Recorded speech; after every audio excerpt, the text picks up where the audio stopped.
Hello! So ayan na nga, silipin natin yung mga bugs. Kasi sa tinagal-tagal ng panahon, ngayon lang nagkaroon ng tama. Charot. Ito mga 2 days pa lang siyang nasidlingsan kaya hindi pa visible yung puti. Tapos itong nasa kabila, mga more than 2 weeks na siya. Tapos after 3 weeks, pwede na siyang ilipat sa farm para mamunga, ganun, mamunga ng mushroom.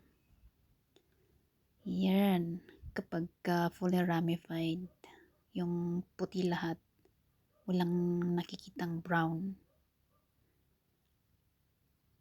Isang sample ng fully ramified dito sa kabila.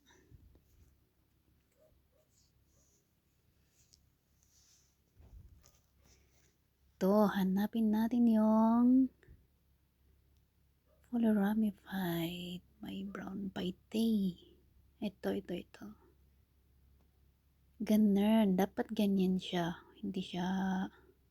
Hindi nakikita yung brown kasi kapag may brown pa kasi kapag nilagyan mo ng tubig, magkaka-mold yan agad-agad at yung kinalabasan walang mushroom. Syempre, ito yung buong bags namin.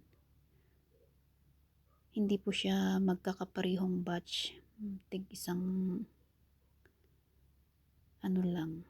Yan. Tig isang row. Yun, row ba yun? Yung kada batch. Kaya hindi pare-pareho. Ganyan. Ito po batch ng kanina lang.